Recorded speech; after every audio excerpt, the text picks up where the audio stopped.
Welcome, everybody. I'm Greg Rose, the Deputy Director for Children and Family Services at the State Department of Social Services, and I'm really excited to have you all here with me and some of our four guests that are going to talk with you today about family finding, engagement, and support, and child-specific recruitment.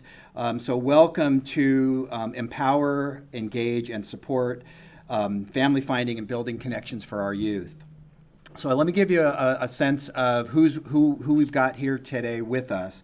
So to my left is Bob Friend, and Bob is the director of the National Institute for Permanent Family Connections at the Seneca Family of Agencies. And Bob is no stranger to many of you or people in California. He's been at this for over 35 years, and he's brought his expertise to us in many different settings, including way back in the day when he started as a caseworker and then a manager and worked in residential programs. To his left is Denise Goodman. And Denise, thought Bob had a lot of experience at 35 years, and Denise brings us 40 years of experience and all kinds of fancy degrees and titles and things. But the thing I want you to know about Denise is that she has been working really diligently hard on child-specific recruitment, adoptions work, and just linking young people who need families to families who need young people. And she's no stranger to California. She's been here before, and we're happy to have her back today and under contract for up till 2020 or something like that. So welcome Denise back to California. To her left, we have Jane Gonzalez, who works with LA County DCFS in their Triple P program, right? The P3 program, right? Permanency Partners program, and Jane has been doing this kind of work in LA County for a while, and I'm really excited to bring to you some of Jane's insights in working in our largest metropolitan area, actually the biggest child welfare organization in the country. To her left is Kim Myers, another one of our county colleagues from Shasta, and Kim has been actually does family finding, engagement, and support herself, and she's going to be bringing us a bunch of insights also from California. So in the panel we have for you today includes nationally recognized experts and local practitioners, all of whom will provide us with a number of insights and get us thinking and hopefully provoke some questions so that we can have a bit of a dialogue. Just wanted to mention a couple of things about why we brought folks here today for this conversation. We've been working on CCR, the Continuum of Care Reform, for quite some time, and at its core, it's really about where should children live? Who should they live with? And how should we support the families in which they live? The graphic that you see in front of you it describes right now where our children that are in child welfare and in foster care are in fact living. And part of what we want to do today and through the next few years with CCR is to really make a commitment to young people in foster care to connect them with families, to support them in families, support the families in the context of communities. So I'll just notice that we have a number of several thousand young people that are growing up in institutional care now, and it's not only those young people we want to focus on today, but we don't want to forget about those, and we want to focus on how to find families for all of our children who need it. So as I mentioned, we have made a commitment through our CCR efforts to kids and families, and we are really focused. We want to be child-centered and family-focused in our work, and so we're bringing, just as a kind of a reminder, like, why is it important to have young people grow up in families, and why should we do the family finding work? Those of us in bureaucracies often think about, why do we do it? Well, it's because it's the law. Well, it is the law, so partly we should do it because it's the law. But we should really do it because it's the right thing to do, and again, we are all social creatures, and we do best when we are surrounded by people who care and nurture us. And that's really what we are here to talk about today. So let's remember that children deserve families. Families deserve support of their communities, and communities need to be healthy in which to serve and to thrive. And that's the kind of work that we're all four of us committed to do today. So just as before I kick it off to Bob, we are going to be, we've got 4 presentations. We're going to be talking about family finding engagement and support at the front end, family finding engagement and support at different parts of our system, child-specific recruitment. And so I know that if you're like me, you're probably excited to hear the panelists talk rather than Greg talk. So I think right now I'll kick it over to Bob. So welcome, Bob. Thank you, Greg. Welcome to the studio audience, and as well to all the viewers in California and potentially in other states, and who knows, maybe even some other countries. So yeah, again, I'm Bob Friend, Director of the National Institute for Permanent Family Connectedness, Seneca Family of Agencies. And I want to build a little bit on a couple of Greg's points. So why is family finding an essential core practice was sort of the question that's being posed. And the first point, as Greg says, is it's the law. And it's easy just to dismiss that, but it's the law. I mean, it's what we're supposed to do. And the law has been informed by the voices of young people and families that have gone through their experience, their lived experience in our systems. And that's one of the things that's really promoted some of the drastic changes in child welfare over the last 10 to 15 years are the voices of young people that have helped shape this. And so that I really have, when I refer to the law, it's that the law has changed as a result of our doing research, of recent physical brain science, as well as the voices of families and young people that have gone through the system. So I really respect that, and we're going to talk briefly about some of the changes in legal mandates.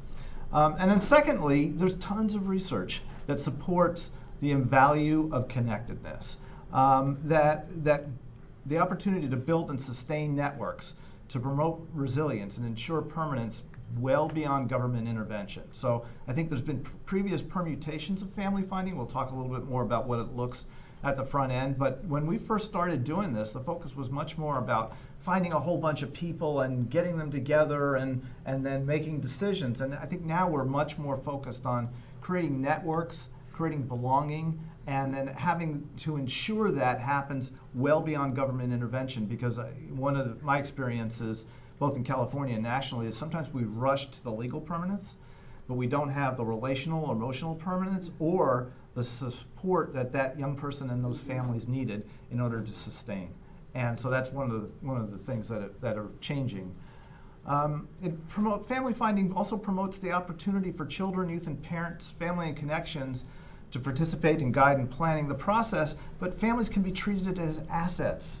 Young people can be treated as assets that have lots to contribute, and instead of being so marginalized. I mean, so often our work has been around, we want to find someone to place a young person with, and if you didn't answer yes to that question, you were ignored. You didn't matter. And therefore, the young person's relationship with those people, or potential relationships with those people, also didn't matter. And that's one of the things that we really feel like is important, the research is telling us. And then finally, prevents or intercedes in the toxic isolation and loneliness. And that's one of the things that Dr. Perry's work, as well as there's a bunch of genetic research going on that tells us when kids are in that level of toxic stress, their DNA is being impacted. They're much likely to live shorter lifespans and to have more diseases and illnesses. And what promotes resiliency or healing is the reestablishment or the creation of the connections, love, belonging, and support. So it's in some ways, I harken back to, for those of us, Greg referred to my 35 years, which is another way of saying I'm old. And I recall different medical treatments that started with promise and then stopped. And one of them is just thalidomide. So for folks that can recall this far back in the 60s, thalidomide was being prescribed to help reduce morning sickness and pregnancy suffering. And then children started being born with massive amounts of birth defects. So we stopped prescribing thalidomide. We know that kids who are being isolated and disconnected are being harmed. We know that by science. We have to, with equal urgency, to stop doing that. So we'll talk a little bit more about that. And then finally, why is family finding an essential core practice? It provides the opportunity for the workforce to act in practices that align with the values that led them to the practice to begin with. And so often when we're training and helping organizations take on this kind of practice, it re-inspires, it reinvigorates the workforce who got into this to help and often found constrained in sort of bureaucratic practice. And I'm generalizing. There's plenty of places that have done well and are continuing to do better. And there's other spots where that hasn't happened, and sometimes they're in the same building. So I'm going to briefly whip through some of the basics. You'll be able to, if you download the presentation, as well as there's a number of added articles for your review and hopefully enjoyment, to deepen your understanding of what's going on. But basically, there's a bunch of front-end legal requirements, right? And family finding can help meet all of these. So there's supposed to be some reasonable efforts to prevent removal. Family finding fits in there. There's a requirement in California, you have to find relatives and connections within 30 days to the 5th degree. Family finding will help you do that. Identifying paternity at every single hearing, because sometimes we haven't found dad and we haven't found dad's 150 relatives, potentially. ICWA, relative placement, siblings, family reunification, visitation, concurrent planning. Yes, we do concurrent planning. Once we've ruled out reunification, we'll start another plan. That's not concurrent planning. So, again, the questions that come up, and there's citations along in these slides, is what was done prior to removal, what services were considered, and not just services, what supports are available, et cetera. That we've done reasonable efforts to prevent removal, right? This all comes from code in the state. What can be arranged so the child can safely return home today? Family finding requirements in California: if the child is removed or is at risk of entering foster care, the social worker or probation officer within 30 days must use due diligence to conduct an investigation to identify, locate, and notify all adult relatives, subject to the domestic violence exception. Adult relatives must include adults who is related to the child by blood, adoption, or affinity within the 5th degree of kinship, an extended family member as defined by law or custom of an Indian child's tribe. So I mean, that's in front of us, and we are still not consistently meeting that standard. And that's something that we have to hearken to do on a consistent basis in every single place.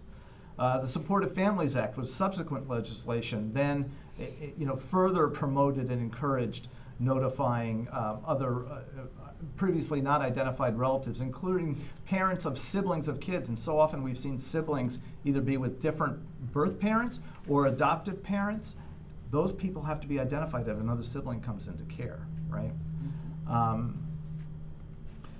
There's federal law on relative placement, that preference shall be given to an adult relative over a non-related caregiver. And I will tell you that I've been in some states where that's a fight.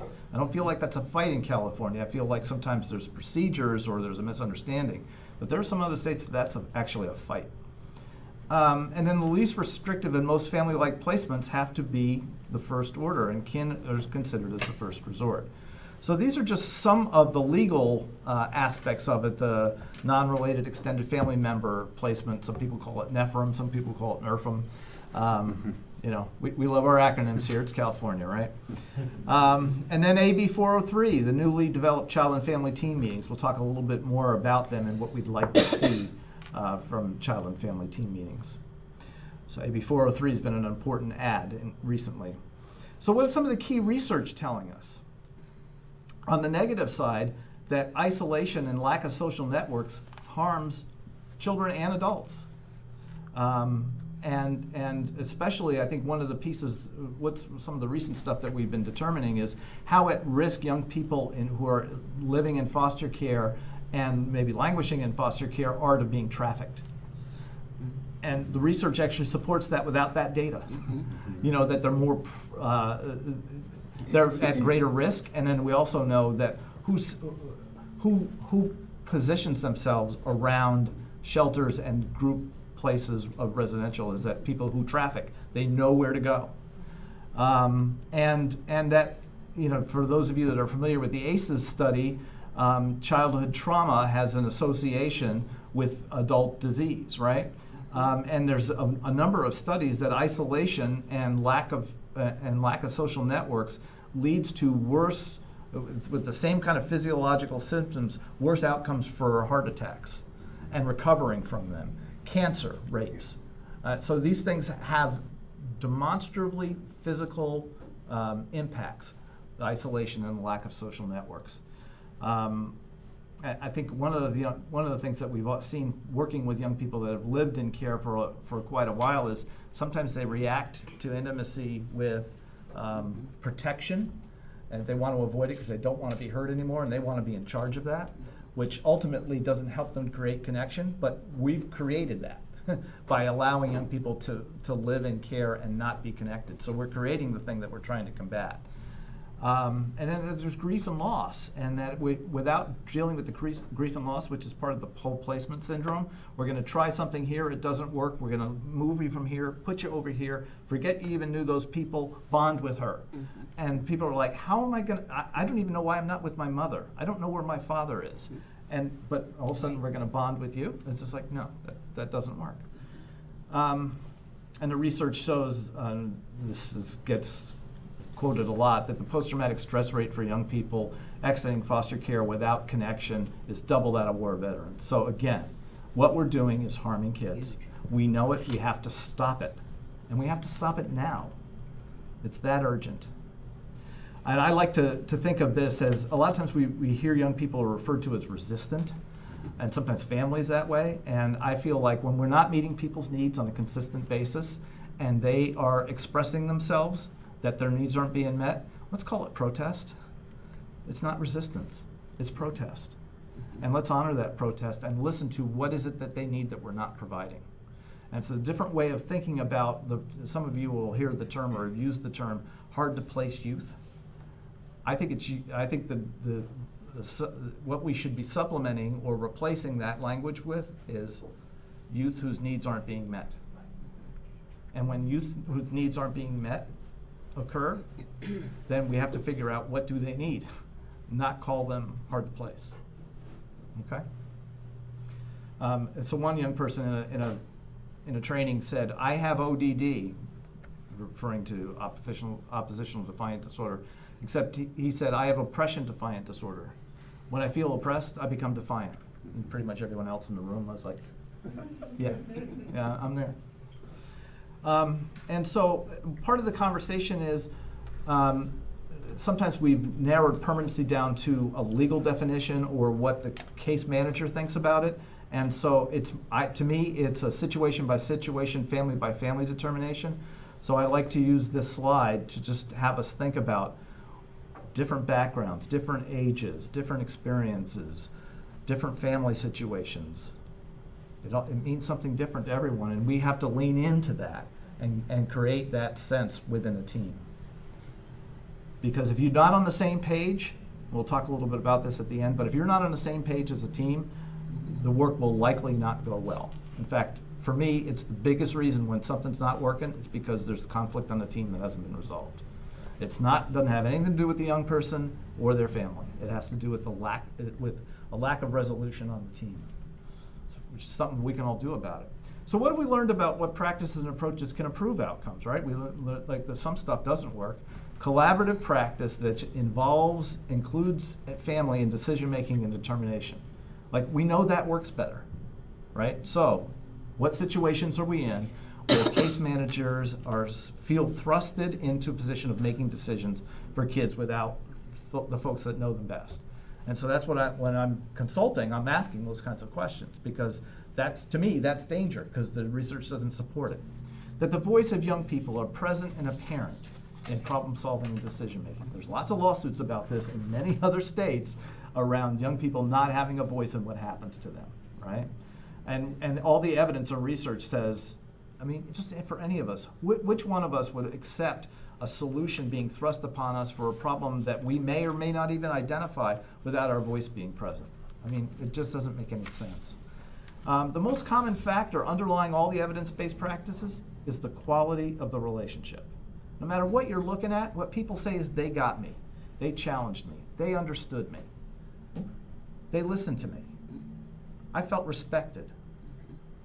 That's something that we can do, everybody that works in child welfare can do on a daily basis. That's one of the fixes. And that active skill building, coaching, and training that focuses on the development of adults is effective and essential to promoting healthy child development. It's not just referral to resources. It's relationships, it's coaching, it's observation. What have we learned about parenting classes? That information-only parenting classes are pretty ineffective. We've known that. I went to graduate school in 1985. We knew that then. We're a little farther than that now. But ones which provide coaching, observation, support, work great. And so that's the shifts that we're starting to make in the field, and we have to continue. That networks really matter. That young people have generally better outcomes with their kin than without them. Healthy development exists with an entire relationship that begins with family and extends to other adults, and the children need that entire environment of relationships to focus on their healthy development. And social capital is so important. For those of us that raised our own kids, we want our kids to have relied on a group of folks well beyond us. And young people in care often don't avail themselves or can't avail themselves to that kind of social capital, and they need that to be effective. There is no such thing as independent living. None of us are independent. We're all interdependent from the moment we're born to the moment we die. And we have to understand that, and we have to communicate that on a consistent basis. The most important thing that we can do, which is this piece of research by Rosemary Avery, the most important thing we can do is reestablish family connections.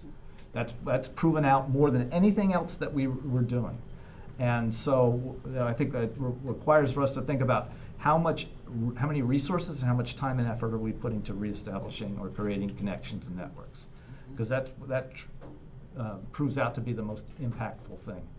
So family finding aligns with and supports child and family teams, and CCR implementation, the values really reflect the same beliefs that family finding has. And the one thing I really want to state here is that for folks that are in communities, counties, wherever you are, and you're doing child and family teams, make sure you have children and families, youth in the room.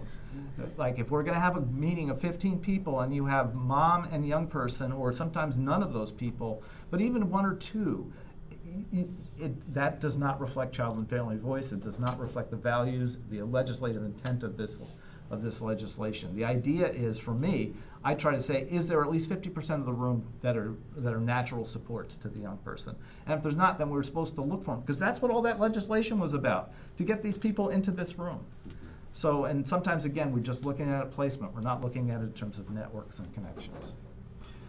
Continuum care reform, many of you are familiar with this. This is just some of the basic slides about what's the intent that really goes along with the family finding stuff that I've been talking about. So the model really is striving to locate, notify, engage, involve, actively welcome. So that's one of the things to really look for. As you're looking for family members, do they have a voice and a place at the table? Is it genuine? Are they really invited? And do we create a network? And I think that's one of the evolutions of the model, is focusing on creating a network, not just a sense of loose connections of different people I can go to for different things, is different than a network that's focused and keeps the young person in their sights. And so last slide, what gets in the way? I think I mentioned this earlier, lack of alignment on both the individual service level and on the system level. So there are times when the court's taking the leadership of it, but the practice within a department isn't going well. Or the practice in reunification is great, but friend end isn't so good, adoption isn't so good. Or, I mean, you can do 100 permutations of that. Or behavioral health really, every time the child's behavior increases, they want to decrease contact with family members because it's upsetting the child. Well, young people are expressing their grief and loss that might be, part of the healing process. It doesn't necessarily mean stop the contact.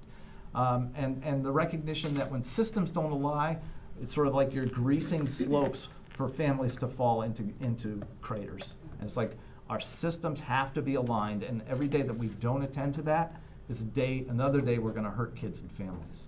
And then finally, the oversight, these systems are built on the premise that taking kids away from families and putting them in another place is what's beneficial for kids. We've learned that that's not the case.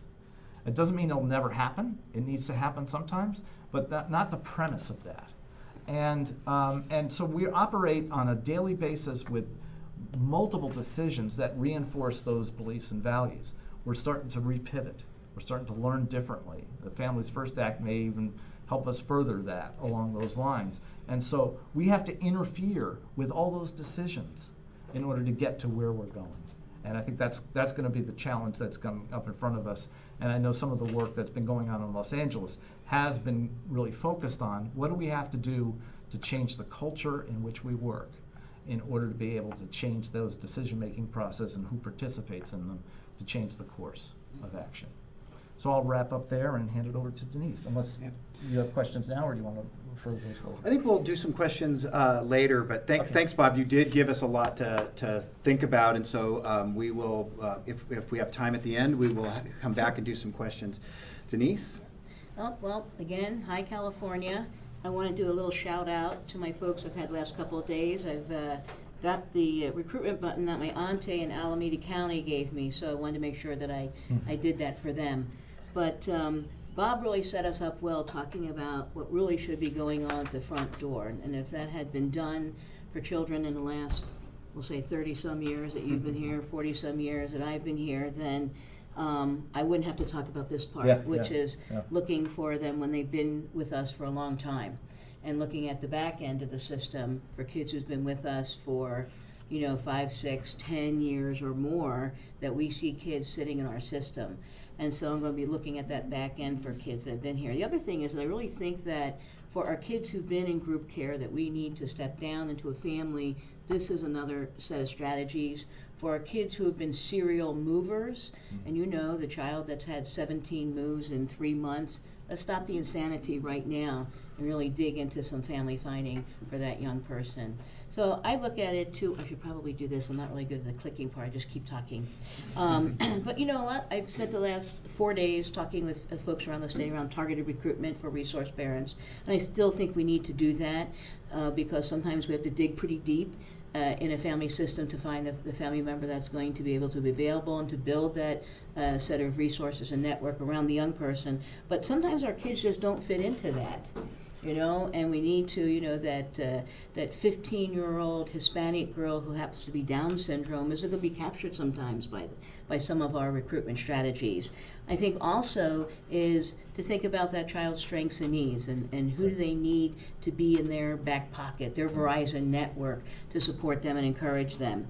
I always think that a lot of times people think that children have been raised or been with us in a vacuum. Those kids have resources and relationships every place they've lived. They have a network of people around them. Beyond that is also family members. I always get a big chuckle, I'll say, when I see people who write down, father not applicable. Everyone has a father unless we've changed biology, right? And so to me, it's that we haven't engaged or figured out, and somebody knows who that father is.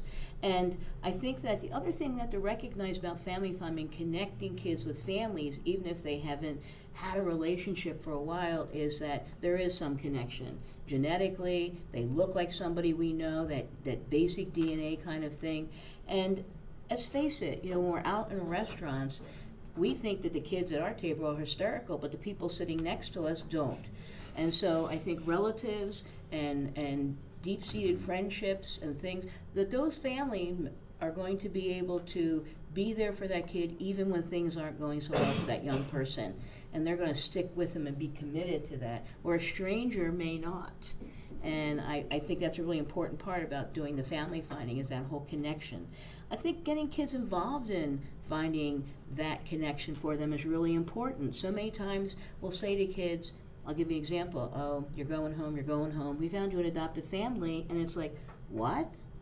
And so I think if we get the kids involved to be communicating with us, to give us the ideas, to get their buy-in, to get their support in the process, that they're going to be much more committed to when we find that family member for them for a placement, that they help be we're a part of it, so they're going to help make it successful.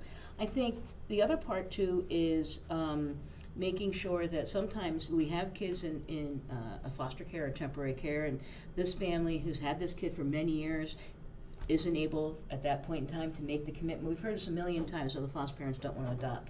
But all of a sudden, when we start doing family fighting and start digging and start talking about people we've located, they're like, I'm ready to make that commitment. That doesn't mean that those other people still can't be in that kid's life as a network of support and extended family. Right. But sometimes people, and we've kind of done that in child welfare, that we've allowed people to think that they don't have to make that decision. But we're able to find families for these kids, and we should be following through with doing that. I think we have to recognize, be empathetic, to be insightful, that it's a huge risk for a kid to make a change to a family. Right. You know, even if it's someone who's been in their family, that there's a lot riding on it for that young person, and that I don't want to have to change again. This week I've been in 4 hotels. I get it. You know, I get it that kids don't want to have to. I finally made a friend at school. I don't want to have to change. I finally got to be in something in the community. I don't want to change that. And there's a risk, you know, as great as this person might be, it's still an unknown to me many, many times. And so I think one of the things that we have to expect is when we start talking to kids is to expect to know. Right. And it's our job to get our best social work skills out, to have conversations with the kid, and what's the know about. What are they afraid of? What are they concerned about? You know, I had a kid one time, and he said he didn't want to be adopted, and we were sitting actually in a semi-annual review, and he says, I don't want to be adopted. And I said, and his case plan goal for this 9-year-old kid was independent living, which sometimes is planned homelessness. And so I said, why? And he said, because I don't want to have to leave. And the foster mother was sitting there. She says, you don't have to leave. Why would you have to leave? You know, I'll adopt you. Well, I don't want to get disconnected from my brother. She goes, why would that happen? He comes over every other weekend to spend the weekend. You know, I don't want to have to change my name. You don't have to change your name. You know who you are. I know who you are. So sometimes conversations with the kids over a period of time, it's not going to be a one-shot deal, is going to be what gets that young person clicked into helping us find people that they feel a passion for and a relationship with, that we can help then begin to research that to see if that's an option for that young person. So there's a lot of stuff going on. You know, I had a young person in another state who did not want to be adopted. She had a failed adoption, and I'm using adoption as examples here, and because she knew where her brother was living at the time, and she was afraid she would be sent away and lose track of him. And so I said, bring her in, I want to talk to her. So we had a conversation, and you know, the kid who was adamantly against any sort of legal permanency, when we had this conversation and talked to her, if I could make you the boss of recruiting a family, if I could make you the absolute boss, would you think? She, well, I've been thinking about it. This is a kid that said no, but she's been thinking about who she'd like to live with. Yeah. And what was interesting is when she and her foster mother walked out the door, I turned to them, I said, that foster mother's going to adopt that young girl, that 16-year-old girl. She goes, well, she said she wouldn't. I said, but she's going to. Did you see her look when the kid said that she wanted to be adopted? And when we called the foster mother later, she says, well, I always said no, I didn't want to adopt her because she didn't want to be adopted. So it's just conversations that sometimes we're afraid to have, but they have to be courageous on our part to make it courageous on the young person's part, so that we can find out what they're thinking about. Absolutely. I have to try to turn pages and do things. So, of course, with 20 minutes, we're going to do the best we can here with you, but part of it is that when we talk about setting the stage, is that are we really serious about doing this? You know, a lot of places I go, well, confidentiality. Well, this, to me, I think we can work beyond that to find a family for a kid. We can't use it as a barrier or an excuse. Right. You know, that we can go and talk to people to find their connections, to have conversations with those people, find other connections, to find other connections for this young person. But sometimes we use those kind of things, and we have to sort that stuff out. You know, actually I was in Nevada County many years ago, and the judge actually scheduled an event in his courtroom. He cleared his docket, and he said, I'm tired of seeing these kids come back in here year after year after year. So he cleared the docket, and he brought community stakeholders in. I came in, and I heard this confidentiality as being well, we can't tell anybody the child's in foster care. The teacher knows, the therapist knows, the foster parent knows, the court knows, everybody knows this kid's in foster care. And so the judge, when he heard that, he got up from his seat and went up to the bench and he wrote he says, don't be done with this, but I'm writing a blanket order that should not be a barrier to you talking to people about this young person and finding them connections and a place to be for the rest of their lives. So I think we have to do some of that kind of work to get out some of that mythology so that we're ready to do this work. And then the other piece is discovery, that we have to start discovering who are those people that are connected to this young person. And one of the things that I say, I didn't put the things up, I'm terrible with the clicker. I should have you do it for me, Bob, because I never stay tuned into it, I'm too busy talking. So if we click again, there you go, thank you, and I click again, this is kind of fun, is that you have to get to know the youth. Where your starting point is with that young person and having a conversation with them. And people will say, no, I don't know what to say to the young person. It's not really hard. It really isn't. I always introduce myself and say, I'm here to talk about your future. It's coming up pretty quick here. And so I want to start, I'm going to tell you a little bit about myself. I'm from Ohio, blah, blah, blah. And then it's like, so tell me about yourself. What do 16-year-olds do these days? It's been like 5 or 6 years since I've been 16. So tell me what's going on now, and I'll find out about them a little bit. And I always say, how are you going to support yourself? Well, I'm going to do this or I'm going to do that. I had one young man told me he was going to get a master's degree in plumbing. Good. I said, but doing all that education, you need to have the Verizon network behind you. Who's that going to be? Who would be on your speed dial on your cell phone? And that's when we start finding out who those important people are. And I find out about them, and then I go talk to them and get them. But you start with that young person and who they feel strongly about and who they feel connected to or who they've always been thinking about. And that's where you start. And then you begin to build that network of people. And then when you say to them, this young person really feels a strong connection to you. Well, yeah, I've been thinking about them. Sometimes people don't even know what happened to that kid. I had one young person, and he talked to me about people, and he was actually in juvenile lockup until he was going to be 18, because he had done some inappropriate things. And so he said, well, I remember this foster parent, lived with them for several years, and I have a half-brother out there, my grandpa, and I have this mentor that's been with me for 7 years, and so we tracked them down. And grandpa physically wasn't able to take this young person in, but when I contacted that foster parent, they said, he was with us for a couple of years and he had to leave because he had to go to juvenile detention, but we think about him all the time. Where is he? I said, this is where he is, and he needs you right now. And would you be willing to visit him? Would you be willing to, write him a letter, remember his birthday, give him receive his calls? And they ended up getting very, very connected, and then the end of the story is they ended up adopting him.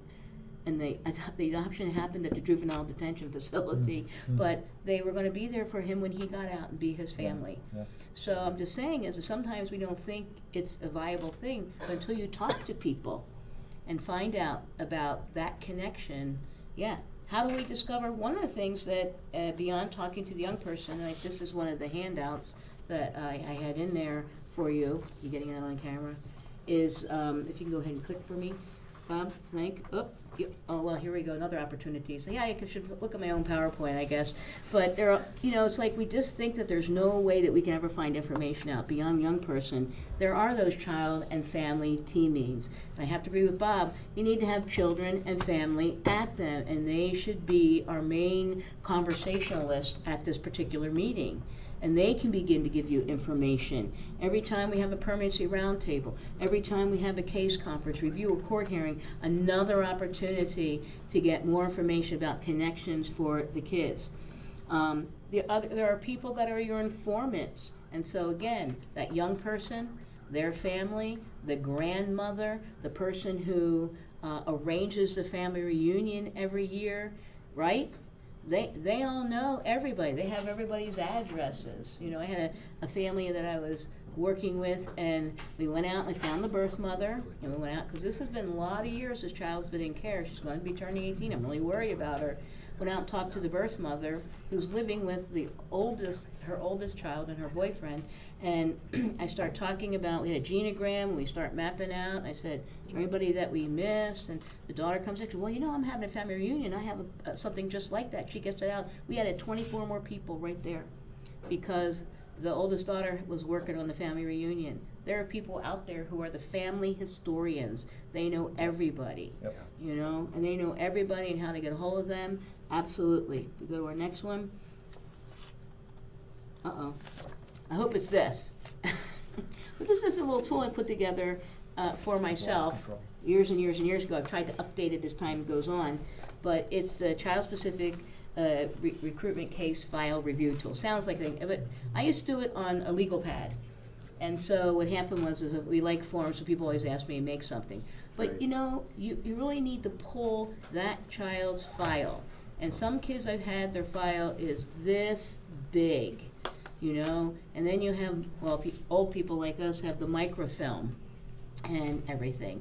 I've done things where I pulled sibling subsidy records to find information, you know? And I like to sit there, and you're gonna say you don't have time to do this, but I think you can't afford not to do this, is to touch every paper in that file and to read everything. When I'm reading mom's psychological report from the therapist, there's a background history about her upbringing, right? When I start looking at who attended court hearings, when I start finding out where this kid went to school over the years, that I'm able to find that information out. And I remember one case that we had in New Jersey, because we did their longest waiting kids.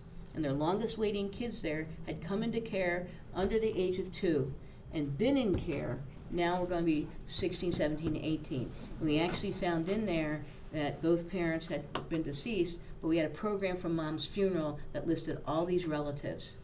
And we were able to, we had relatives fighting over this young girl, because you say, well, where were those relatives when she came here? All the relatives thought on mom's side that the child was living with father's side of the family, which says to me no one ever contacted them at the front Right. door. Right. So to me, I have to go back and re-engage those people again. So just think about taking the time, and it gives you a lot of different things that you can do, including that I'm getting all the information I need to share with the next family. I'm able to give a child information about their own life that sometimes they didn't know. I mean, one kid was really tickled when I made a copy of his little footprints from when he was born. Mhm. That was the best thing. That made his day and everything. So that archaeological dig in that child's record is so important, because, again, sometimes there's gaps in a kid's knowledge, absolutely. I'm kind of going faster on my PowerPoint. We saw about the record review tool. So our next slide talks about the continuing steps. Once I've identified these people, I have to engage them. And again, you're not going to knock on somebody's door and say, we take this kid now. Because people, it's like, you know, it's like I said, this kid needs you right now.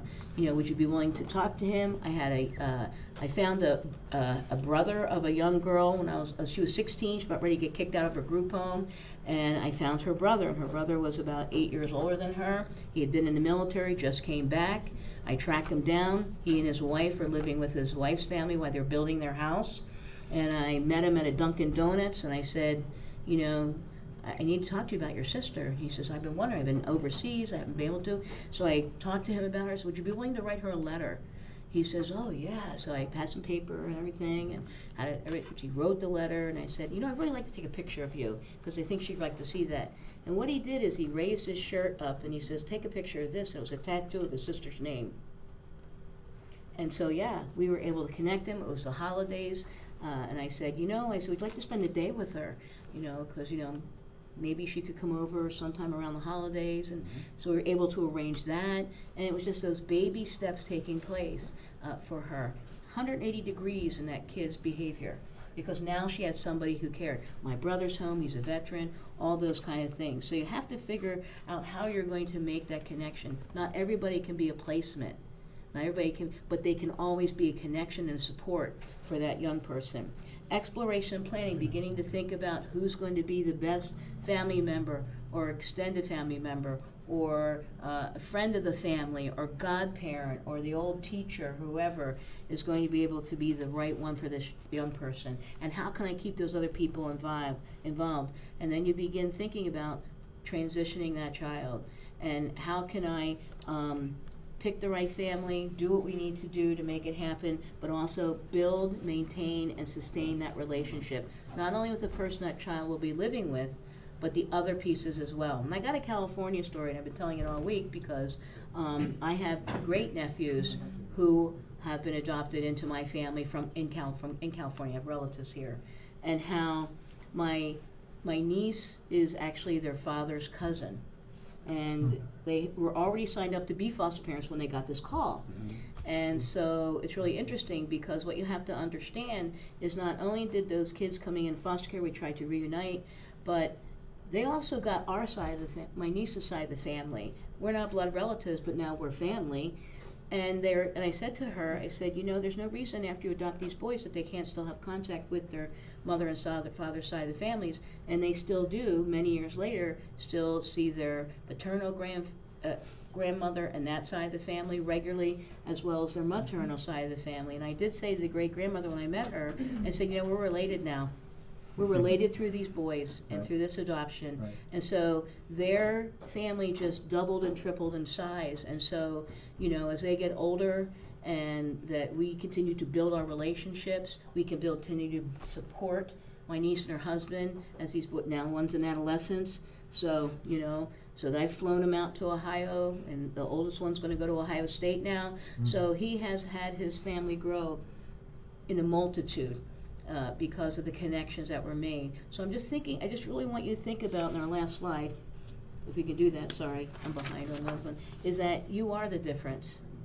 And as Bob had mentioned in his piece, is that it really is, are we creating the barrier for the kids, or are we providing the opportunity for the kids? And it is your attitude. If you believe it's going to happen, it'll happen. If you don't think it's going to happen, it won't. Your motivation, your creativity, your getting rid of the box, right? We shouldn't have a box. Get rid of it. As long as it's not illegal, immoral, or unethical, let's give it a try. And of course, your energy and perseverance. That we're going to find people, we're going to connect them, we're going to take them for what they can offer that young person and build that support around them, as well as giving that lifelong place to be. So thank you. Okay. Great, thanks, Denise. That was a lot of. I like that. We are the difference, and thanks. And so this weekend, I want us all to think that how we can make a difference when we come back on Monday for sure. So as we continue along, I wanted to just, we're going to invite Jane to talk about the work that's happening in Los Angeles. There's lots of really exciting work down there. So Jane, help us understand what's happening. Thank you for having us here. Really excited to share the work that we're doing in LA County and just explaining a little bit about our program. We're called the Permanency Partners Program, P3 for short.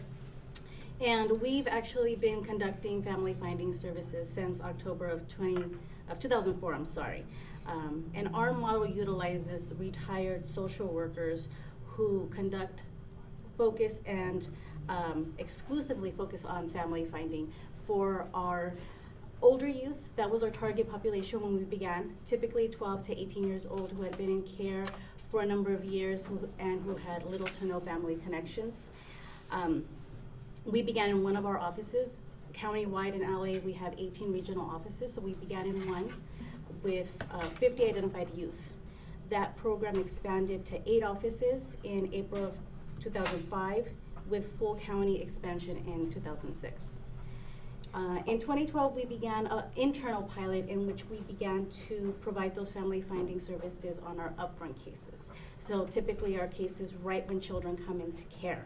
And seeing that we had some success on that, we, through Los Angeles County Board of Supervisors board motion, they asked us in May of 2016 to have our P3 program implement a protocol to provide family finding efforts to children as soon as possible following detention.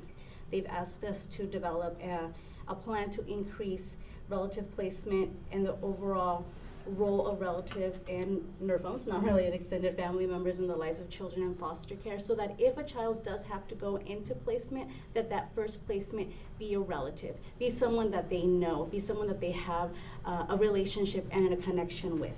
They asked us to establish an upfront family finding program based on current state and federal law, so that we do what Bob was saying, inform the family, because they have a right to know that someone from their family has entered into our care, and to see what role they can take in being a support to that child, whether it's placement, whether it's family stories, giving the social workers or the relative who does have them in care, or the foster parent who does have them in care, information about their medical history, their family history, history that they're gonna need to know and will find beneficial as, you know, time progresses.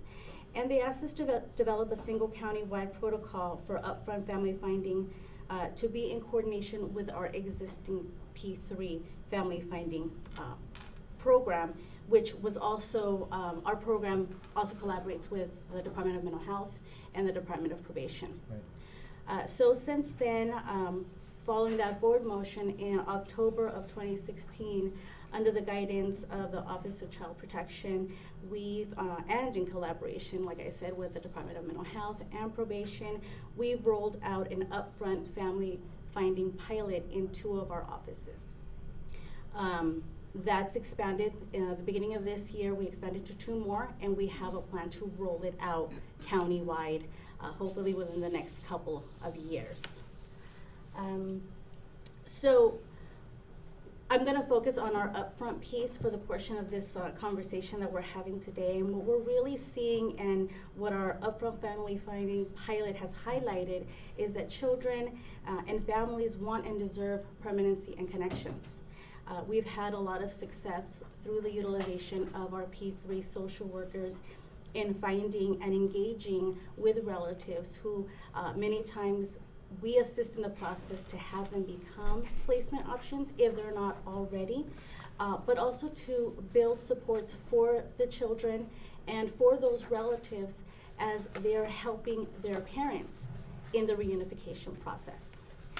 In the event that those reunification services are not successful, we have those relatives and those supports in place to surround that child and surround that family. One of the things that Denise and Bob were speaking about was the supports that they can give, relatives can give the children, but extended family members who may not be the actual placement can also be a support to the relative caregivers. Right. When they need respite care, when they need help with transportation, financial assistance, babysitting. Those are some of, also some of the things that our P3 social workers are looking at, is to build that team, which aligns again with the law of notifying the family that a child in their family is in care, getting them involved in those child and family team meetings, so that they are present in those meetings, so that they have a voice in moving forward. How are we going to assist this family, and how are they going to assist each other? It also helps in the inclusion of those relatives that have typically and traditionally not been sought. Those fathers who are not around, but they are. And very quickly kind of surface through a multitude, and I'll go into in a little bit, some of the databases that we use to try to locate those relatives. So the fathers, the non-custodial parents, their extended families, more reaching further out than the immediate family, who grandma, aunts and uncles, but what about those second cousins? Sorry, great aunts, who can be, like I said, support to those families. It's also generated a significant culture change within our county, in which family finding is not solely a P3 function anymore. Excuse me. Like I said, our social workers are retired workers. They're stationed in the regional offices. Our primary social workers, both in emergency response and continuing services, can go to them, email them, call them, go up to their desk, and they become an active part of that team. So that when our P3 workers do find a family member, they have those communications with the primary worker. They're letting them know what kind of function this family member or this non-related extended family member, how can they aid this family? And how do we include the family that may not be a placement? How do we include them in the team? So we're very excited about that, and we're seeing that that change is taking off and flourishing in especially our upfront family pilot offices because we're so actively involved, but county-wide. We have the example in one of our meetings about a month back, we had an emergency response supervisor who said even on referrals that aren't going to be promoted to cases, before my social worker can close that referral, they need to include information about what family is out there. I won't close it otherwise, because they need to know, for the family's sake, who is there for them. You know, this situation did not rise to the need to open a case, didn't rise to the need of having the county and the Department of Children and Family Services there to provide services, but who can this family go to in the future if they encounter some sort of difficulty to avoid coming back under our attention and possible care. We've had success finding placements, finding connections for those difficult to place kids, which I say kids who are in difficult situations, kids who have had unfortunate events kind of thrust upon them, children who have medical conditions. You know, we have a case in which we had a 9-month-old who came under our supervision because of domestic violence and drug use by the mother. Our P3 worker became involved right away, spoke with the mother, which is a cornerstone of our program, is we get in there right away and talk to the relatives, talk to the parents, talk to the youth if they're old enough to give us information. Who do you know? Who's part of your family? Who's part of your team? In this situation, we found a maternal aunt who was interested in gaining placement of this young, her niece, and she took the medical classes that she needed to take. This child had a G-tube, so she took the classes that she needed to take to be able to help assist her with that. And our P3 workers assisted her with starting some of that paperwork to get the RFA process put into place. So it's that collaboration between our workers, between the families, and between the primary workers that have really helped in these upfront family pilot, which we're very excited about, which we're hoping as we continue to expand to just see grow. And we're still obviously providing services to our back end, what we call our back end cases. You know, those cases where the children have been in care, we continue to serve them and continue to find those family any kind of connections throughout the life of the case. We've seen some really great findings in some of our offices that are part of the pilot. We've had some months where 80% of the children who do go into care, who do require to go into care, that first placement is a relative, is a non-related extended family member, is someone that they know, someone that they have a relationship with, and someone who will be there for them and for their family, for their parents, as they're helping them in that reunification process. We are also having collaboration internally. In one of our pilot offices, Department of Mental Health is collaborating with us. This hasn't begun yet, we're in the process of it.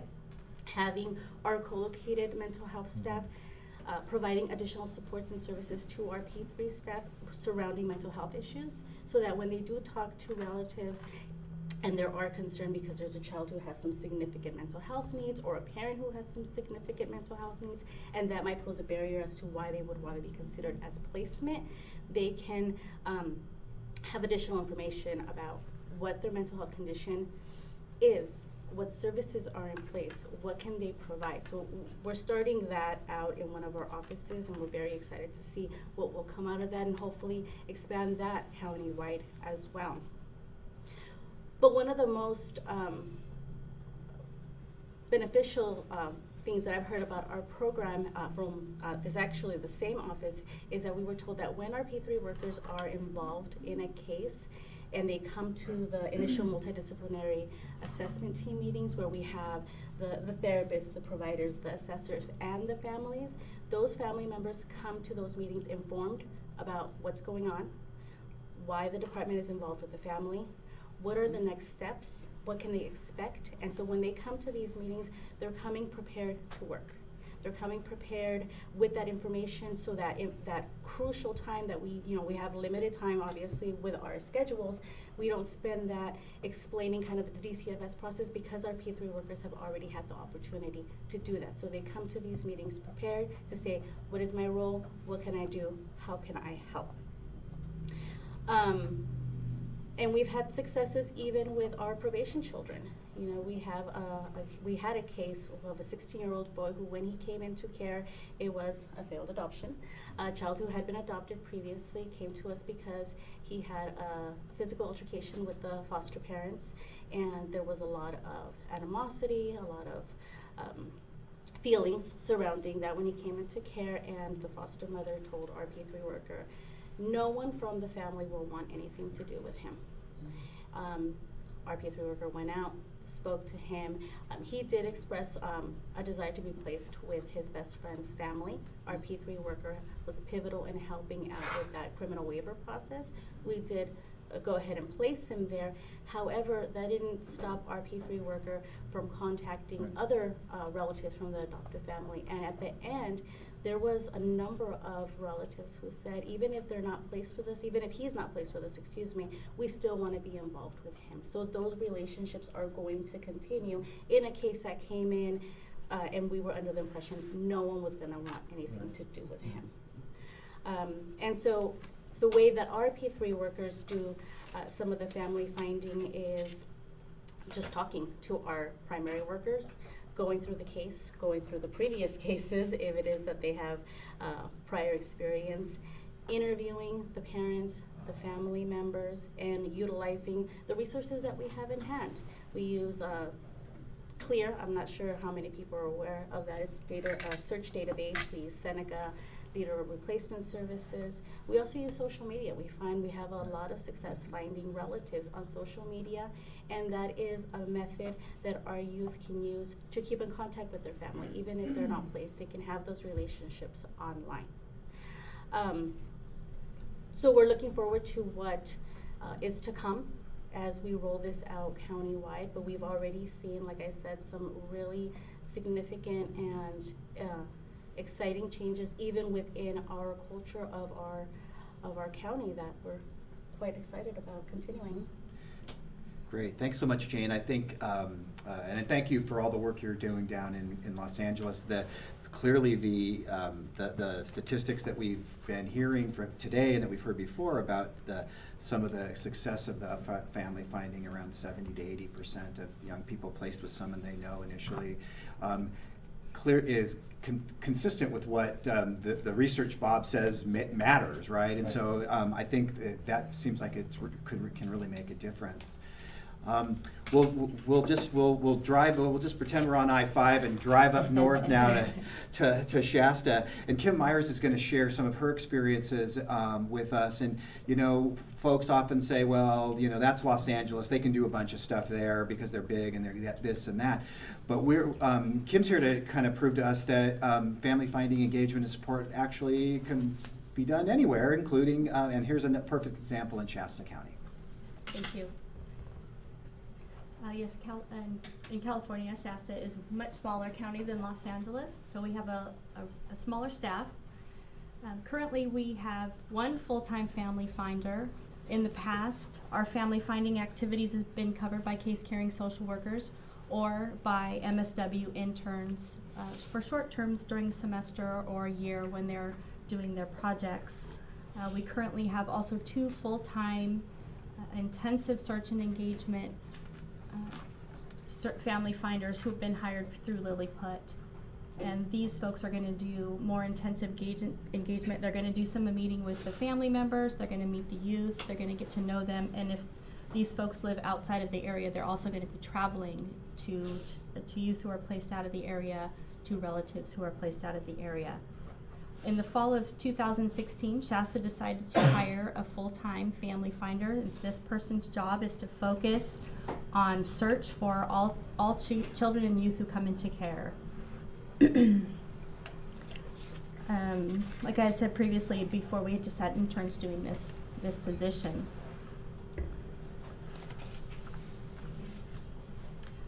currently, our family finding unit is located with the RFA unit. So once a petition is filed in our county, it comes to me. I'm the supervisor for the family finder, and I create a paper file and put that information together with the staffing notes that were from the intake staffing that will let us know why the family came to our attention, what relatives may be available or involved at that time. And then I alert the social worker that we're going to begin our search for family and assign the family finder to start searching. And our family finder will review CMS history, if there's any history in there. They're going to look at court reports. They're going to see the connections that are already in the computer and start composing genograms based on what we already know about the family. Once we determine this, and we may have some collaboration with our intake. Sometimes there's a safety staffing or family team meeting that our family finder will go to gather additional information to clarify things regarding the genogram that she's composing. Once she's done all of that, she's going to enter everything into the collateral section in CWS so that we're documenting everything in the same place. And this really matters because if a family, does come back to our agency, we're going to already know who their family connections are, where they live, how to get a hold of them to let them know that their relative is in our care. So we're trying to streamline that process within our agency that all people are entering everything in the computer. So we're going to be doing some training coming up pretty quickly so that everybody's doing the practice the same and we're all gathering that information and putting it in the same place so that when we print the reports out, we have the list of family members who are available, who we've contacted, who we're searching for still. And that includes fathers or alleged fathers. We look for them as well. Yep. And helping the social workers so that we can bring those family members in because paternal relatives are also very important. Once the family finder has completed that process and entered everything in the computer, there is a letter that's generated from CWS that we send out to all of the relatives. And some of the search databases, I hadn't heard of some of the ones that you're using in Los Angeles, and I'd be interested in more information on those. But we're using LexisNexis now. We're using some other things, Google search. We do have the ability to do Facebook, and I think we're going to be composing a Facebook official page for our agency to be using because that is an important avenue, and I know social workers do use that sometimes to contact people. So we do send those out. The thing that's changed, I think, I did this family finding as an intern when I was in MSW, and what's changed, at that time we were contracting searches with US Search, and I know Cliff came to Seneca Center shortly after we were using him, but at that time a lot of the addresses and information would arrive to us with phone numbers because they were tied to landlines, and because now a lot of people have cell phones and don't have landlines anymore. We don't always have a phone number for people. So that's been part of the challenge. Once we send the letter out, Shasta County also made the decision that we would have our family finder be the first point of contact for family who were going to be contacting us once they were notified that their relative was in care. And so we print the letter out, and she's going to cut and paste it into a Word document, remove the signed social worker's name because that's how it populates from the computer, and put her contact information in. We send that out, and then when relatives respond, she will gather their information, put it in the search section of CMS so that it's documented there that this person is interested in placement, or they're interested in connection, or they would like a call from the social worker. And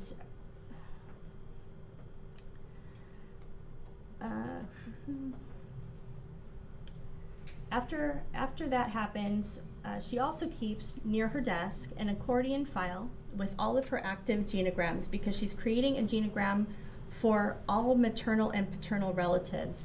And in her work, she found that it was more successful to separate maternal and paternal relatives so that she could actually use that genogram in discussion with relatives without sharing information about the other side of the family in case there was a safety concern. So I thought that was a really great idea. She started doing that.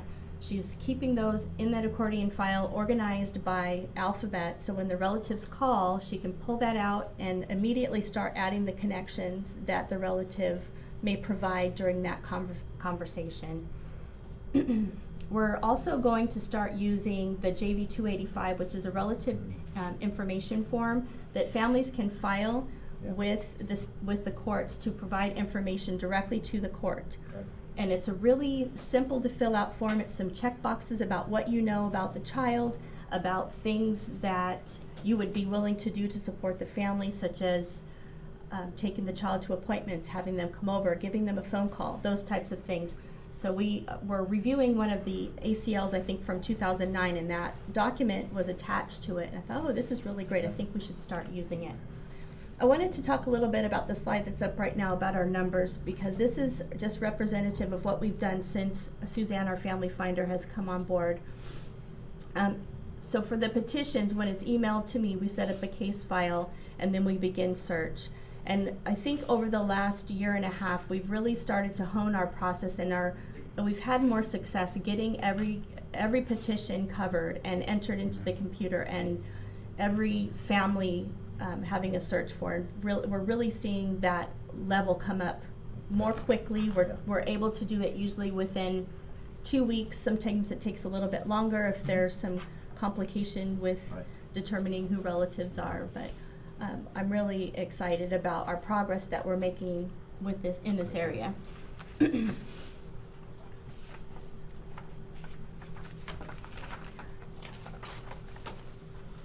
In Shasta County, like I said, our family finding unit is also located with the Resource Family Approval Unit, which I think is perfect because we get notification when relatives are coming forward for placement that they may come to an orientation or come into our office to pick up a packet. We'll give them a packet of receipt. They're going to provide their name and contact information and the children that they're interested in caring for, whether they're a relative or a NRFM. That information goes to our family finder, who enters it in the computer and then notifies the social worker, this person has picked up a packet and they may be interested in caring for this youth. Our RFA staff has also provided training and education for relatives who are in the current resource family approval process. We've had overwhelming positive feedback about our training. They really enjoy coming to learn about trauma and how it affects behavior and brain development and all of those different things that we were training as part of the RFA process. The child welfare system, different things that had been a mystery for people before. We're relating. We have a 12-hour pre-approval class. We have a 3-hour orientation that just does an overview of RFA and what you can expect if you're involved with our agency. And then we also have the 36-hour resource family approval training, which incorporates options for youth training, which is 0 to 5 drug exposed or medically fragile children, information about caring for them and things that you might need to know about attachment and bonding and trauma and development and behavior.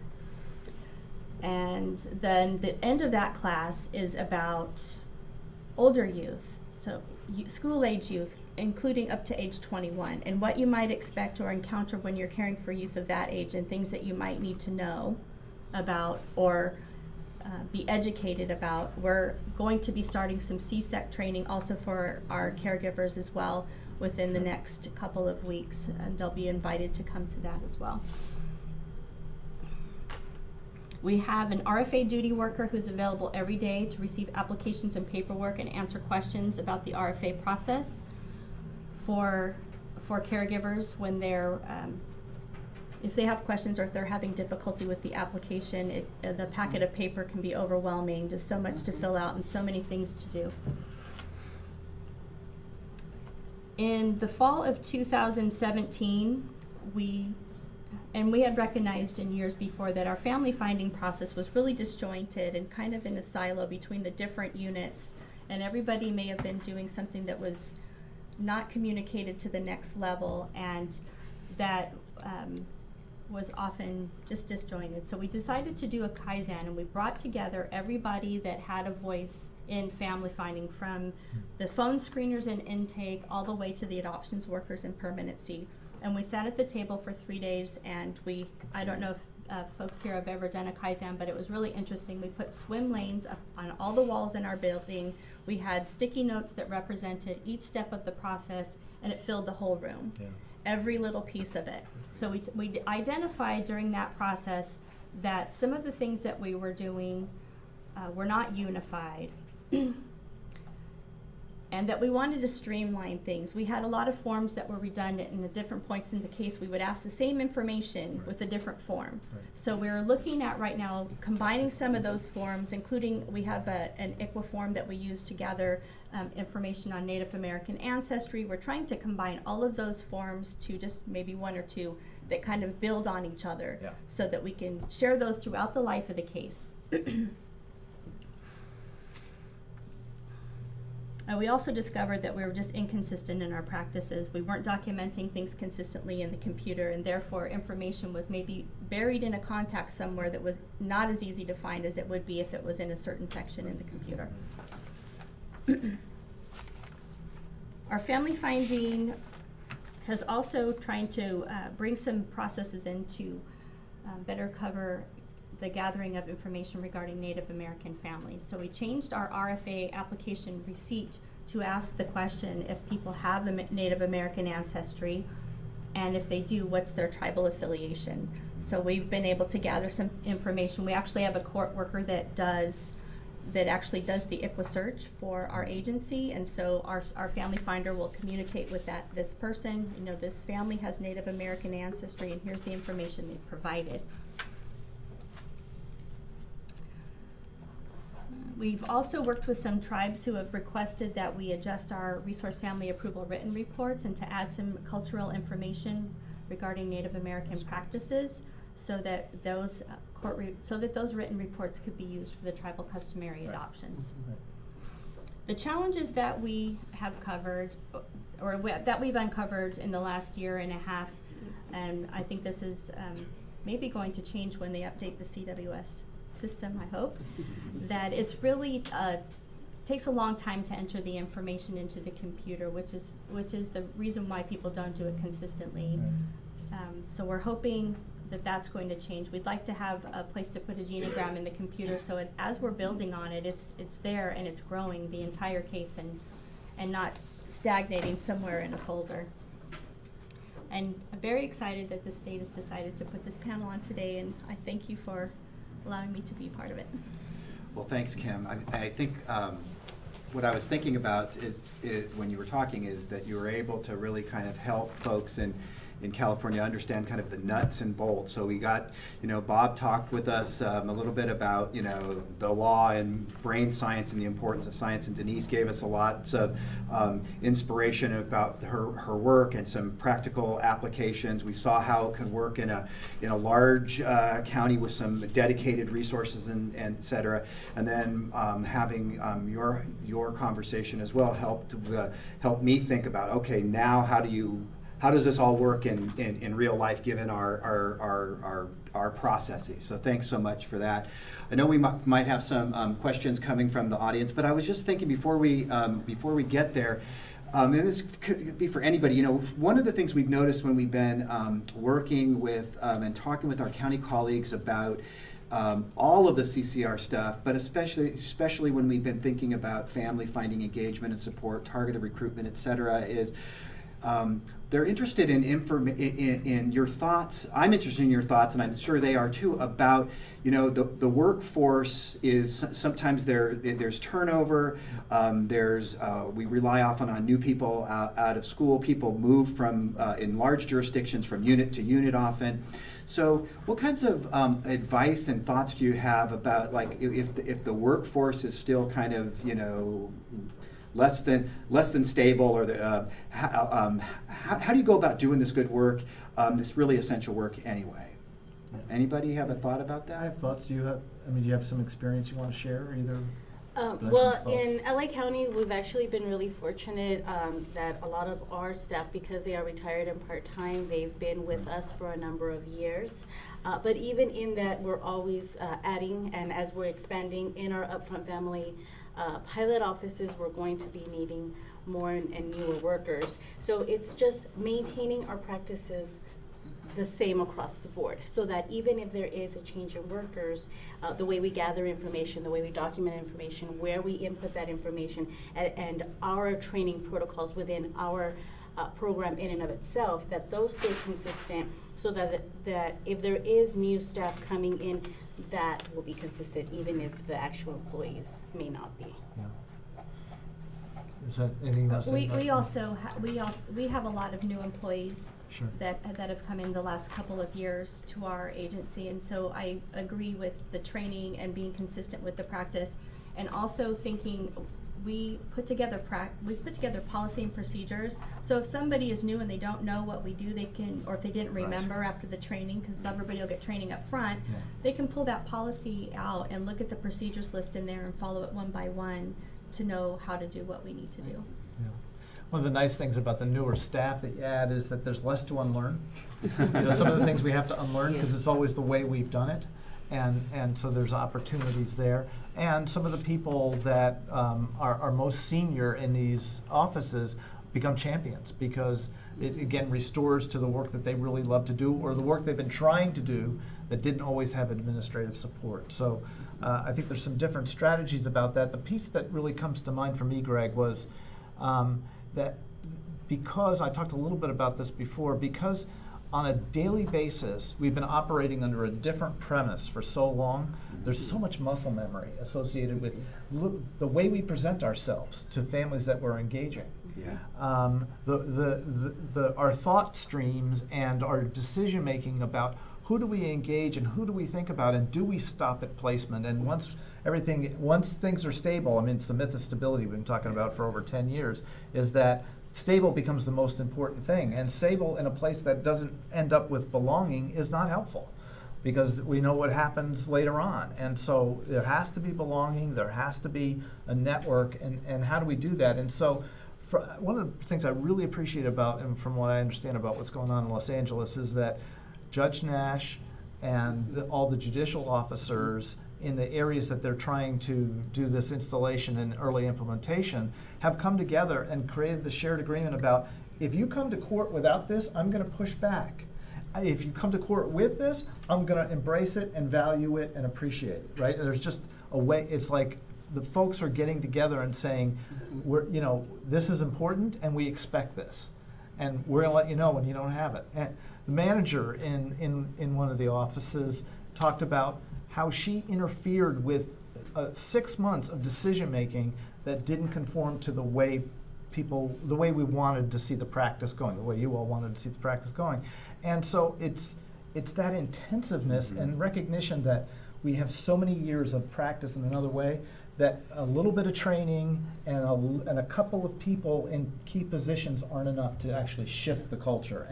And so we need alignment and leadership, consistency, and then looking down at, what do we expect from all different levels and having people do some accountability throughout that really shifts it. And that way, it's the way we do our work.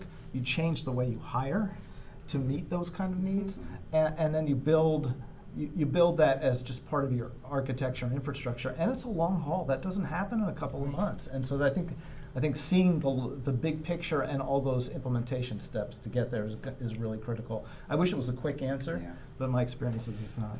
Thanks. I was thinking about when you were talking that we've been talking at the department about how important language is, and the idea that we're not looking for beds. So I kind of banned in my organization, we're not talking about beds anymore, except for maybe in a program or a facility. We're talking about families, and similarly, stability. Our young people deserve better than stability. I mean, stability is important, but we shouldn't. Yeah. That's not the goal. Right. The goal is nurturing, loving families who are willing to stick through with folks through thick and thin, and some circle of support around the entire family to deal with all that kind of stuff. And so thanks for that. I mean, I think it's important to think that it's not we need long-term commitment from leadership and all along the way, and obviously the importance of the written word as well. Yeah.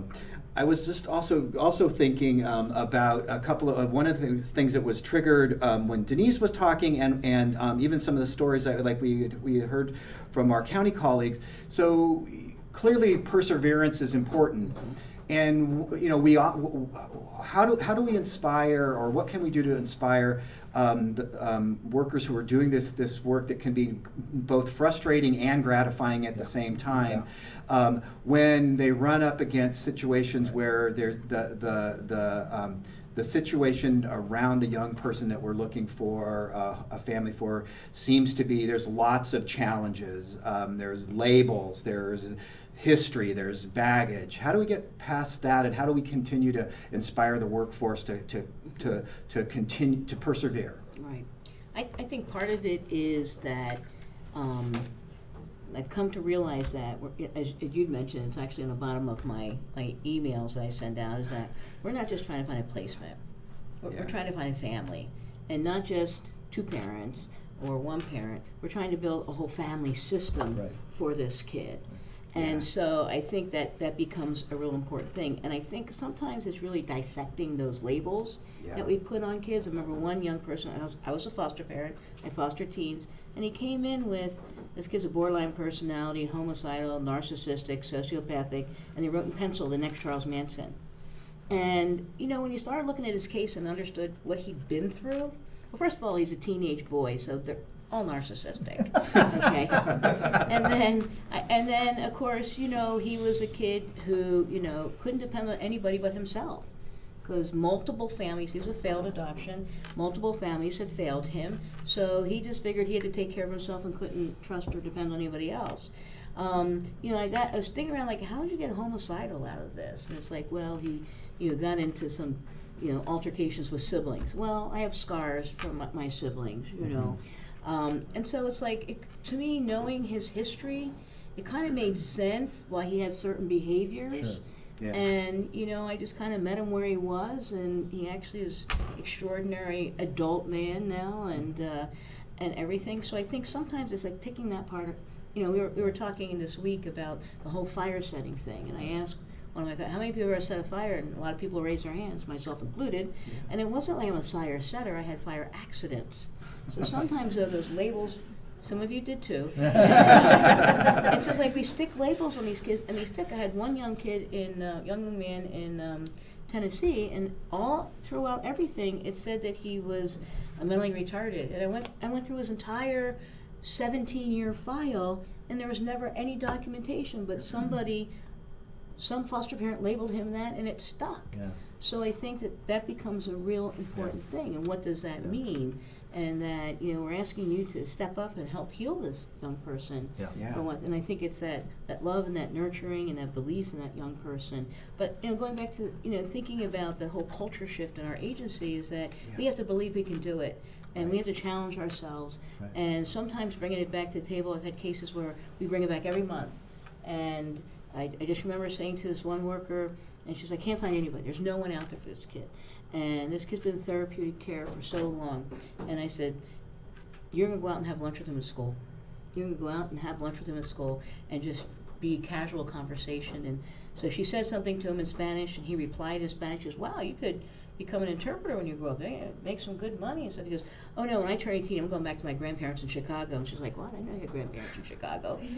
And it was like, we tracked them down, and they're like, oh my gosh, we never knew what happened to him. We've been worried about him, and so, they were hot on the plane down to that jurisdiction, and we started the process, and, it was something that we had to work on for many, many months, and make a few phone calls here and there to cut through some of the unnecessary red tape that people believe. But I think sometimes that you have to go dig down and see what are the origins of some of those labels that kids have been stuck with. Right. And if I can add on to that, Please. instead of, in addition to just knowing the history and knowing what those labels are, looking at the abilities, looking at their strengths, and trying to bring some of that out and focus some of that. So they're artistic, or they're athletic, or they're caring. They may have also had other activities that are not so favorable, but focusing on the strengths. Right. And that's where people can start get connected for those things, yeah. Yeah, thanks. So I don't know if we have questions from the audience or how we're going to go about doing that, but I'm happy to turn it on over. We have time for, I think, one question. So sorry, y'all. I took, as usual, I took a lot of the time. It's the podium's prerogative. So do we have a question in the room? or in the Yes. back of the room. Yes, we do. So when no family or connection can be made, what are the next steps? Do the cases get closed or for the family finding? Well, I think the conversation is, what have you done so far? What have you found so far? Yeah. Before you can make that blanket statement, there's no connections to be made. Yeah. Everyone, like Denise said, everyone has a family, came from somewhere, has some sort of person or people out there. As we were pointing out, it doesn't have to be a placement. So maybe they're not going to be someone there to place the child, but there is a connection that they can make, and it's having those conversations with these relatives about what they're comfortable with, what they're able to do. Perhaps they have a lot on their own plate and can't commit to placement, can't commit to consistent visitation, but they can commit to sending a card or getting to be friends on Facebook. You know, there's something out there for everyone. Yeah. We just have to try to find it. Yeah, just wouldn't accept none. Yeah. I mean, you start down birth, but then you chosen family, connections, all that kind of, I mean, just none isn't an option. Just because we haven't looked in the places we need to look yet. No, in fact, we were able to, in Arizona, there was a sibling group of 5, and of course, the oldest one was in group care. The 4 were in foster care with the family that was going to adopt them. They weren't interested in adopting the older boy. We went down, we talked to them and said, who in your family could we connect you? Start maybe just a relationship with this young person and several people, because then he could still be in the same family system with his sisters. And we ended up being able to do that pretty quickly. And so I think that you don't take no as an answer. Yeah, no, isn't. There's none. Yeah. You know, unless you're living on a bubble on another planet, we all have connections. Yeah. And not to limit yourself to a biological family. Right. People Absolutely. have families that are composed of many different people, so we all have play aunties. So no is not an option. No That's is one not an takeaway. We, I guess we will take one more question then from. Is this from the webinar folks? I think. Yes, this is actually from probation. Mm. Can you share if you have worked with probation, Yeah. cases and successes you have had with them? I can tell you, I'm currently working with a number of probation offices across the state, and Los Angeles has had a history of doing, I think they've had 9 or 10 adoptions in their probation Right. department Mhm. of their youth. So all the time, you can find people that you didn't know were there because you didn't ask, or you didn't ask well. You asked in terms of, telling me what, as opposed to engaging somebody and Right. really appreciating what they're bringing to the table, what their strengths are, their values, intentions, and purposes, and really enlisting them in the process. So, yes, probation is being held to many of the same standards. For many of the young people, and there's some statistics that say 70% of the young people in probation were at one time known to child welfare, to the foster care aspect. So yes, there's lots of overlap, and in fact, I'll be doing a CPOC training in June. That's a statewide opportunity for folks to come and do a one-day Yeah. thing.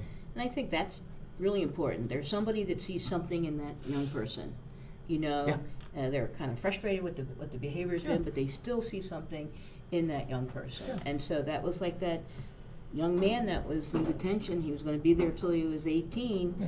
Is that we went back and I tracked down, we looked through his records, and how I started the conversation, as I said, was contacting the people he identified that, he felt connected to, and who Yeah. he missed, Right. and who he lost contact with, that Right. that felt he would have made a difference for him. Right. And so we went back and, we said, they contacted him and said, he needs you now. And I had contacted your juvenile facility to find out what the guidelines were around calls and visits and packages and all that. And that's kind of how we got it started. And no commitments, just, would you be willing to go down and encourage him? Yeah. And Right. help him get his stuff together so that he can not be in the adult system. And we found people who wanted to make that, and we found Yeah. somebody who made the ultimate commitment of legal permanency. Yeah. But still, all those other people still were encouraging him. Yeah. And then all of a sudden, when he was feeling so alone and abandoned and useless and unloved, he found, well, nobody else has people sending them letters. Nobody else has them visits, nobody else, you know, and all of a sudden he felt like he Yeah. was worth something. Yeah, So yeah. I think that's why you have to have Such a lot a of big people thing. involved.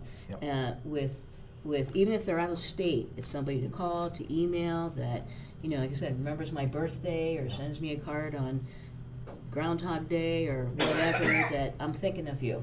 Yep. And I think that's the stuff that we can make success out of. It includes teachers, mentors, Mhm. employers, coaches, football coaches. I mean, all, you know, there are people out there that care about the kids.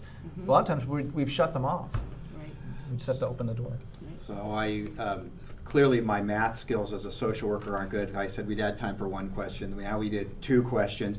But my staff is waving in the back of the room. They are so, clearly folks have been so inspired by and about the conversation today. There is one last question that Okay. needs to be asked and therefore commented. So, Marjana? What if both parents are deported? Is an international family finding search conducted? I can tell you there often is, and we have contacts with folks in other countries that will do searches. And so the databases that we referred to previously are usually databases that are United States public data resources, but there are organizations in other countries that will do things, and you can do really creative things. Like in a number of different countries, we Google mapped an area that where the young person said they were from, and it could be a really small town. And so it's a church, it's a school, it's a bar, it's a post office, it's a what? It's some kind of market. There's one central place. And then you contact people there, and you find out, you know, how do you know? You work with embassies. We've worked with embassies so there's different strategies around that, but there's also organizations that will do searches, and they'll even send people to those countries and, you know, kind of get into the community. So, yeah. And we've used embassies before to do that. I had a situation where mother was deported and father was deceased, so we tracked down father's obituary Right. and found, you know, where the relatives were all located. Plus, again, if the kid knows there's relatives here, an auntie, an uncle, a cousin, whatever, that we can ask them about, you know, making contacts back. Yep. And because oftentimes people come because they're connected to someone here, so that they have connections in the other country and they have connections here. So that requires a lot more skills and knowledge. And I think when you were talking earlier about how do we keep the workforce, it's like, I'm glad we have all these young workers coming in who have computer skills. I'm still like the paper and pencil person, Yeah. like doing that. But I just think that that's where you have to be kind of clever. I mean, how have you been able to do it? Yeah. I think a lot of the same ways, really employing family. They're the first Yes. people who will know, who will have addresses, phone numbers, embassies, consulates. Right. You're right, the database searches that we do are more focused for the United States, Right. but you get creative, and Right. it's not as easy, but it is possible. Right. Yeah. And we had a parent this particular parent that was also deceased, went back because he had been here in a documented way to go back to the INS to find the paperwork of who he listed that would be his supports here. So we were able to get some information that way as well. Yeah. And while they were living here, they may have shared addresses, phone numbers, and other kinds of relationships, had neighbors, etc., while they were here. And so that's another way to use the current U.S. stuff to find people that they may be connected to. So there's lots of different strategies. Right. Yeah. Well, great. So I just wanted to let folks know in the room and folks on the webinar that we captured these 3 questions that we talked about are not the entirety of the questions folks had. So we're going to do our best to capture those and then work with the panel to get some answers, and so that they'll be back and posted and available for folks. I would just ask you all to think about what we talked about today, and at least for me, as I was reflecting on it, the kind of those of us who are trained social workers, it seems like what you're inspiring us to do is kind of go back to our roots and practice social work. Start where people are, Right. honor the client's right to self-determination, and really do that kind of work. After it's Friday after a long week, It's Friday the 13th. That has its own connotations for people. And I don't know about the rest of the folks in the room, but I am leaving today quite hopeful. And so I really appreciate the four of you spending your time with us and sharing your expertise. And I'm hoping that those of you in the room will help me honor their knowledge and their support through a round of applause. So thank you so much. Thank you. And there's, for more information, those of you on the webinar, there is a link there. And I think with that, on behalf of the department and all of the folks in the room and our panels, have a great weekend.